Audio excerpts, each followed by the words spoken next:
Okay guys, what's up? It's Nick from mygreatiphone.com, and yesterday I did post a video up on YouTube answering some questions on the new 3.1.3 firmware, which device you can jailbreak on that firmware, and just a few more little things. But today I'm actually going to follow that video up with a tutorial on how to jailbreak the 3.1.3 firmware. Now this goes for the iPod Touch 1st Gen, the iPod Touch 2nd Gen non-MC model, so the older 2G, the iPhone 2G, the iPhone 3G, and the iPhone 3GS old boot ROM. So if you have a new boot ROM, this won't work. Just to specify specify which devices it doesn't work for. It doesn't work for the iPod Touch 2G MC model, so the newer iPod Touch 2nd Gen. It doesn't work for the iPod Touch 3rd Gen, and it doesn't work for the iPhone 3GS new boot ROM. So please make sure you know which device you have, and then come back to this video when you have the correct device that will work with this jailbreak on Snowbreeze. So, of course, you're going to have to be jailbroken for this. If you're on 3.1.2 firmware, then you might have done it with Black Rain or Red Snow, and if you're on 3.1.3, then you would have done it with Red Snow. So I'm just going to show you that I'm jailbroken, as you can see. Let me just close that. I'm jailbroken, and we're going to go to General, About, and now I'm on 3.1.2. And I'm going to go down to my baseband right here, and you can see 0.5.11. Now this is great. Snowbreeze is great because it does preserve your baseband. So if you're an iPhone 3G or 3GS user, and you rely on unlock, then this is great because it will preserve your baseband, meaning then that you can then update to 3.1.3 with Snowbreeze, and then unlock your device, which you wouldn't been able to do before, as it does change the baseband. You can unlock that with Black Snow, which is great. So if you're an iPhone 3G or 3GS user and you rely on unlock, it preserves your baseband, which you can then go and unlock your device with Black Snow in Cydia. So, with that out of the way, we're going to close out and we're going to go to the computer. Okay, so as you can see here, I have two things right here. I've got Snowbreeze and I've got my firmware. I'm going to give you links in the description to two websites where you can get Snowbreeze and also the firmware. So make sure you download the firmware for your correct device, download the 3.1.3 firmware, and also download Snowbreeze. So we're going to open up Snowbreeze now. Click Run. Okay, so as you can, it just tells you a little message thing here. You click OK and you click Next. We're going to go Expert Mode. Now we're going to browse for IPSW file, so make sure you downloaded the correct one. And I saved mine here, so iPhone 3GS 3.1.3. So we're going to click that one and we're going to open it up. So it's going to process the firmware now. Okay, so it understands I have a 3GS, and if I have the new boot ROM, then I will not be able to use Snowbreeze. So you can click Next.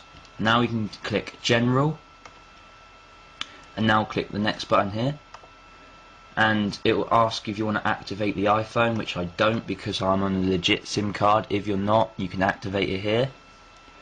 You can make the IPSW NOR only, which is just to change the boot logos and not jailbreak, and you can also add the Snowbreeze app and change the root partition size.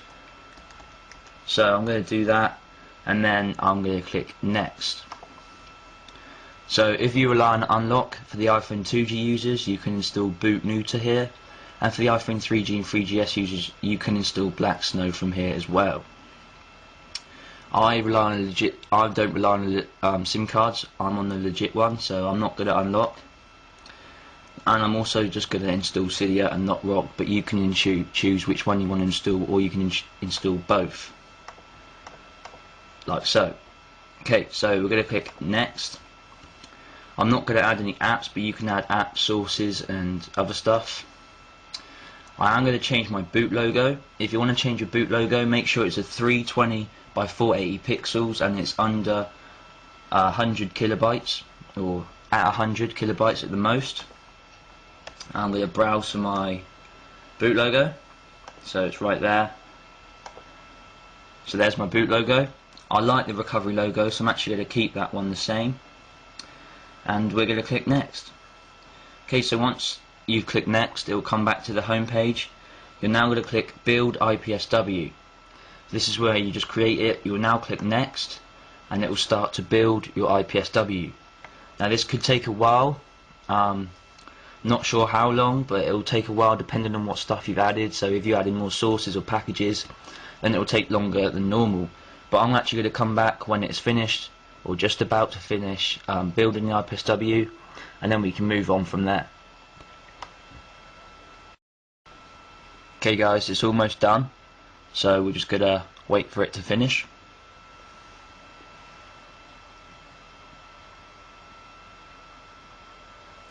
Creating IPSW.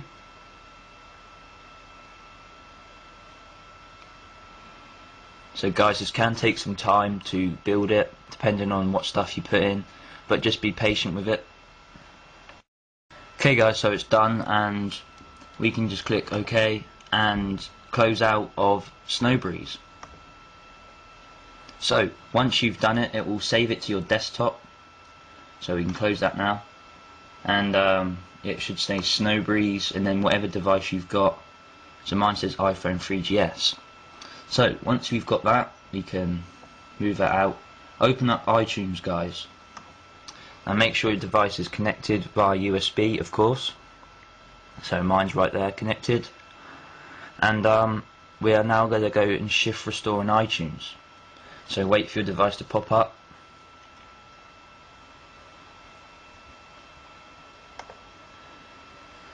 Okay, so then click on your device, and it will take you to here. So you simply want to shift key, restore, shift, restore,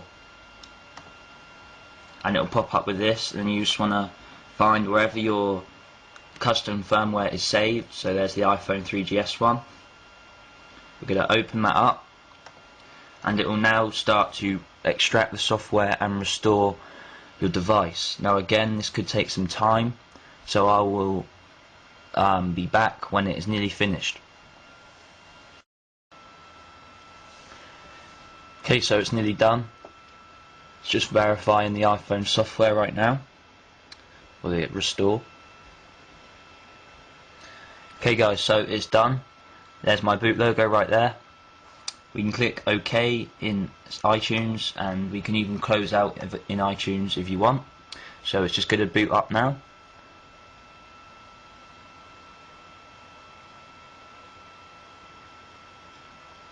Again, my boot logo, so that worked. Okay, so of course I'm on a legit SIM card, so I can now activate my phone in iTunes. So I'm going to unplug it in iTunes from my laptop, and then plug it in again, make iTunes pop up, and now I will activate my phone. So I'll be back when I've activated.